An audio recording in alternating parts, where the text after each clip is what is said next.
تصور کن که هنوز به دنیا نیومدی ولی تاج پادشاهی رو روی سرت گذاشتن.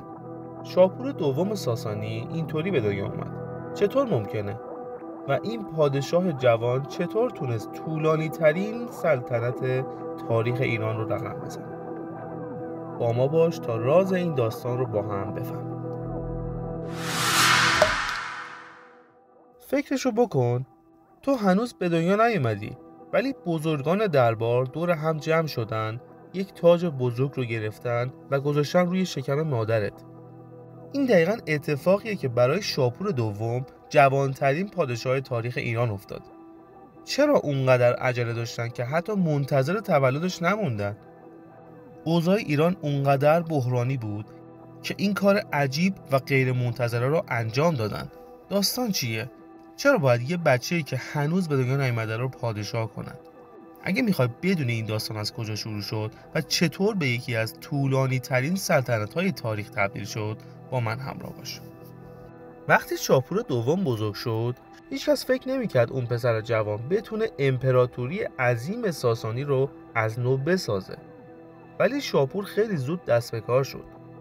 امپراتوری روم، دشمن دیرینه ایران، فکر میکرد میتونه از جوانی شاپور استفاده کنه و حمله هایش رو بیشتر کنه.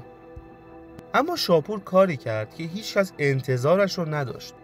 اون با جنگ های هوشمندانه‌اش نه تنها مرزهای ایران رو حفظ کرد، بلکه بخشهایی از روم رو هم تصرف کرد.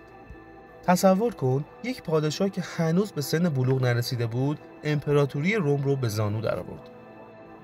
اگر تا اینجای ویدیو رو دوست داشتید لطفاً ویدیو رو لایکش کنید. اما جنگ تنها هنر شاپور نبود. اون یک پادشاه باهوش بود که میدونست برای قدرتمند کردن یک امپراتوری فقط جنگیدن کافی نیست. شاپور با ایجاد اصلاحات مهم اجتماعی و فرهنگی، امپراتوری ساسانی رو به یکی از پیشرفته ترین تمدن‌های زمان خودش تبدیل کرد. از حمایت از هنرمندان و نویسندگان گرفته تا ترویج علم و دانش، شاپور دوم یه دوران طلایی برای فرهنگ ایرانی رقم زد. شاید عجیب باشه ولی شاپور دوم تونست فرهنگی رو بسازه که حتی دشمنانش هم بهش احترام میذاشتن.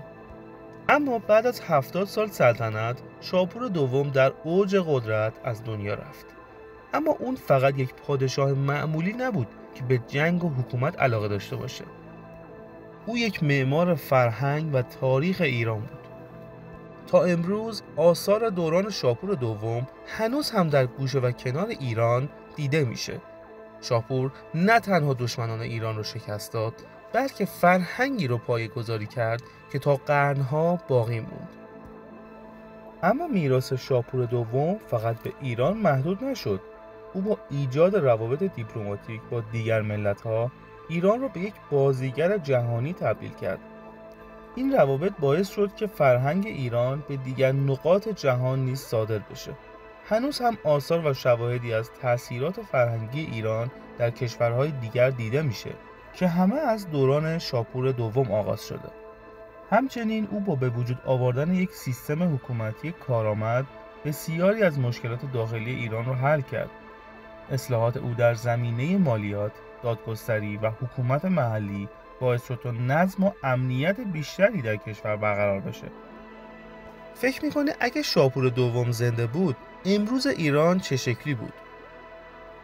لطفاً نظرتون رو در کامنت برای ما بنویسید. ممنون که تا اینجا با من بودی.